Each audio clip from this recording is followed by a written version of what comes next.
वालेकुम एवरीवन, कैसे हैं आप सब लोग। उम्मीद करती हूँ कि आप सब लोग बेहतर होंगे, खुशहाल होंगे और मज़े में होंगे। अल्हम्दुलिल्लाह हम लोग भी सभी बेहतर हैं। घर के हमारे छोटे बड़े काफ़ी सारे काम होते हैं और कभी कभी ऐसा होता है कि हमारे कुछ काम पेंडिंग रह जाते हैं, जो कि एक दिन अगर छूट जाएं तो फिर हफ्तों तक वो काम ऐसे ही पड़े रहते हैं। उसके बाद ना फिर हमें भी थोड़ा गिल्टी फील होता है कि काश ये काम हम ना टाइम पे कर चुके होते। तो बस आज मैं आप लोग के साथ कुछ ऐसी ही छोटी छोटी सी 7 टिप्स शेयर करूंगी, जिन्हें कि आप रेगुलरली 15 से 20 दिन अगर फॉलो करते हैं तो आपके सारे काम जो हैं वो पिछले अगर पेंडिंग भी पड़े हैं तो वो टाइम से पूरे हो जाएंगे। सबसे पहली टिप है यूज़ योर टाइम वाइजली। हम लोग के पास ना 24 घंटे होते हैं और अगर उन 24 घंटे को हम लोग डिवाइड करें तो 7 से 8 घंटे हम लोग अपने रेस्ट के लिए रख सकते हैं और 2 घंटे हम लोग अपने मी टाइम के लिए रख सकते हैं। अब आप उस 2 घंटे को आधे आधे घंटे में 4 दफ़ा भी डिवाइड कर सकती हैं। उसी के साथ ही बाकी के जितने भी घंटे बचते हैं तो उनमें हम लोग अपने घर के जितने भी काम हैं वो बहुत ही अच्छे से पूरे कर सकते हैं, और जबकि रेगुलर इतने घंटे तो हम लोग काम भी नहीं करते। सबसे पहले ना आप लोग अपने कामों की एक लिस्ट बनाएं। कुकिंग में आपको क्या करना है और घर के जितने भी काम हैं यानी कि क्लीनिंग में आपको क्या करना है, कौन से एरिया की आपको डीप क्लीनिंग करनी है, वो कुछ भी हो सकता है। मतलब सबसे पहले आप लोग अपनी एक छोटी सी डायरी या नोटबुक बना लें और उसमें अपने सारे काम जितने भी हैं उनको मेंशन कर लें। और सबसे पहले आप लोग अपनी मील प्लानिंग का लिखें, यानी कि नेक्स्ट डे आपको कुकिंग में क्या करना है, क्लीनिंग में आपको क्या करना है, वॉशिंग है, आयरनिंग है। और इन्हीं के साथ ही आप लोग अपनी टाइम की भी एक लिमिट रखें कि इतने टाइम में आपको, यानी कि इस काम के लिए आपको इतना टाइम देना है। डेली आपको अगर कपड़ों को वॉश करना है तो आप वॉशिंग मशीन का एक टाइम फिक्स कर लें, मॉर्निंग में या फिर इवनिंग में आप लगा सकती हैं।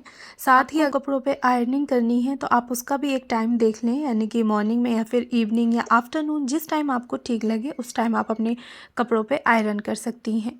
और इन सब कामों के साथ साथ आपको कोशिश करनी है कि अपने यानी कि अपने आप को एक टाइम की लिमिट देनी है कि इतने टाइम में आपको ये काम कर देने हैं। सेकेंड टिप है अवॉइड डिस्ट्रैक्शन। काफ़ी दफ़ा ऐसा होता है कि हम लोग काम कर रहे होते हैं और काम के बीच बीच में ना काफ़ी सारी ऐसी वजह आ जाती हैं जो कि हमारा काम बीच में रुक जाता है, या फिर हम लोग किसी दूसरे काम में लग जाते हैं उस काम को छोड़कर, जिसकी वजह से ना हमारा काम पेंडिंग होता चला जाता है या फिर इतना लेट हो जाता है कि उस काम में ही हमारा सारा टाइम जो है वो वेस्ट हो जाता है। तो ना आपकी डिस्ट्रैक्शन की काफ़ी वजह हो सकती हैं, जैसे कि मानो बार बार कोई के फ़ोन पर नोटिफिकेशन आ रहा है तो आप बार बार उस नोटिफिकेशन को देखने के लिए फ़ोन को यूज़ कर रही हैं, और फिर हम लोग कितना भी सोचें कि 5 मिनट फ़ोन देख लें या फिर 1 मिनट के लिए देख लें किसका नोटिफिकेशन है, तो उस टाइम पे हमारे ना 10 से 15 मिनट, 20 मिनट, आधा घंटा कब निकल जाता है हमें पता ही नहीं लगता। तो जब भी आप लोग काम कर रहे हैं तो कोशिश करें कि उस टाइम में, यानी कि उस काम के बीच में आप अपने फ़ोन को ना या तो साइलेंट कर दें या फिर जितने भी आपके नोटिफिकेशन हो उसको ऑफ़ कर दें, या फिर कुछ टाइम के लिए आप लोग अपने फ़ोन को ऑफ़ कर दें। अगर कोई ज़रूरी कॉल आनी होगी तो वो किसी दूसरे घर के नंबर पर भी आ सकती है, और इससे ना आपके टाइम की जो बचत है, बार बार आप डिस्ट्रैक्ट हो रही हैं, फ़ोन की तरफ जा रही हैं, तो उससे काफ़ी सारा जो हमारा टाइम है ना वो सेव हो जाता है। या फिर अगर आपको ऐसा नहीं करना है तो कोशिश करें कि आप एक काम अपना पूरे तरीके से फिनिश करने के बाद आप 15 से 20 मिनट के लिए फ़ोन को यूज़ करें। उसके बीच में आप अपने फ़ोन को यूज़ बिल्कुल भी ना करें। थर्ड टिप है मल्टीटास्किंग। काफ़ी लोग कहते हैं कि एक बार में एक ही काम करें क्योंकि हमारा ध्यान ना इधर उधर भटकता है।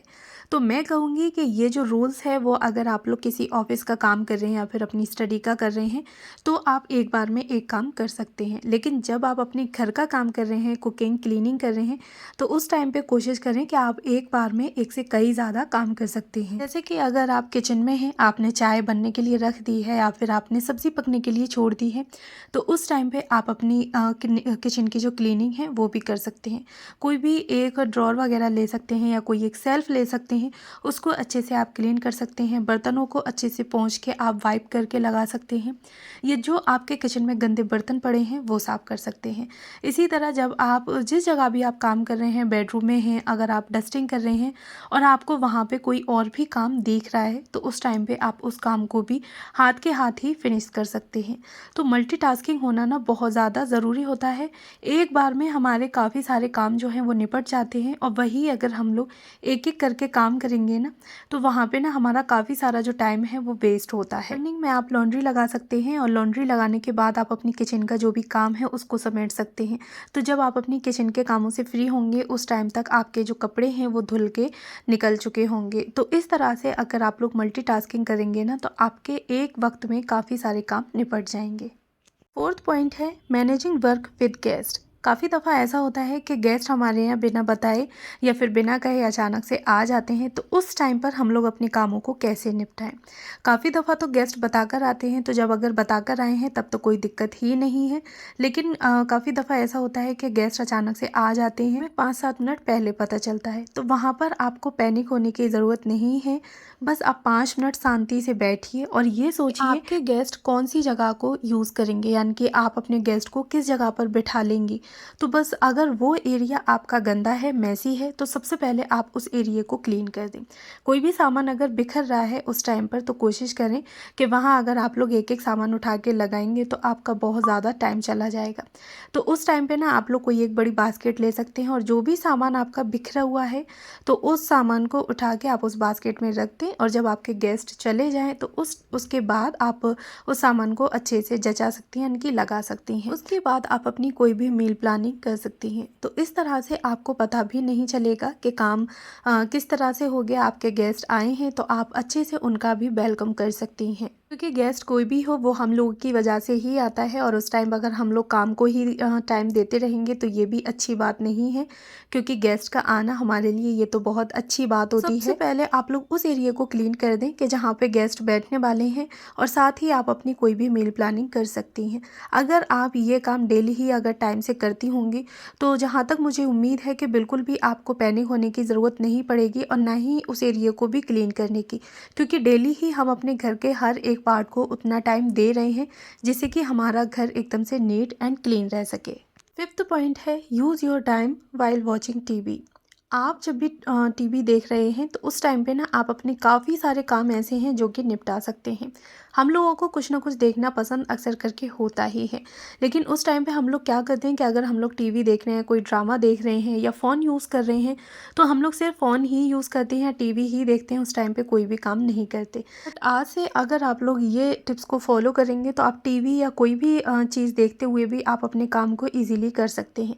अगर आप कोई भी ड्रामा, मूवी, टीवी देख रहे हैं तो उस टाइम पे ना आप अपने कपड़ों को फोल्ड कर सकती हैं या फिर आयरन लगा सकती हैं, कपड़ों पे आयरन कर सकती हैं। या आपके कपड़े फोल्ड हो चुके हैं, आयरन हो चुकी है, तो जब भी आपको नेक्स्ट जो मील बनानी है उसके लिए आप कटिंग, चॉपिंग कुछ भी करके यानी कि नेक्स्ट टाइम के लिए रख सकती हैं। तो इससे वो जो टाइम है आपका वो भी अच्छे से यूज़ हो जाएगा, यूटिलाइज हो जाएगा, और आपके जो काम है वो टीवी को देखते देखते कब ख़त्म हो जाएंगे आपको पता भी नहीं चलेगा, यानी कि बोरियत भी नहीं होगी। तो आप कोई अपना एक ऐसा काम कर सकती हैं जहां आप लोग बोर हो रही हो, तो वो आप टीवी देखते में करेंगी और आपको बिल्कुल भी पता भी नहीं चलेगा। 6 पॉइंट है share your work with family. अगर आपके पास ज़्यादा काम है, आपके पास काम का ज़्यादा लोड आ गया है, तो आप अपने फैमिली मेम्बर्स के साथ भी आप अपने कामों को डिवाइड कर सकती हैं, यानी कि बांट सकती हैं। तो जो काम आपके जिस फैमिली मेम्बर्स को अच्छा लगता हो, आप उसके मूड के अकॉर्डिंग जो जिसको पसंद हो आप वो काम उसको दे सकती हैं। जो कि भी आप अपने हेल्प ले सकती हैं हस्बैंड की, घर में जो भी फैमिली मेम्बर्स हैं, तो आप जिसको जो काम अच्छा लगता हो आप उसको उसी के मन के अकॉर्डिंग आप दे सकती हैं। मैं जानती हूँ अगर हम लोग किसी पे ऑर्डर चलाएंगे तो शायद हमारा काम कोई नहीं करेगा, लेकिन अगर वहीं हम लोग प्लीज़ शब्द का यूज़ करेंगे ना तो हमारा काम फटाफट से हो जाएगा। तो बस हमें कराने का तरीका आना चाहिए। 7 पॉइंट एंड लास्ट पॉइंट है अवॉइड निगेटिविटी।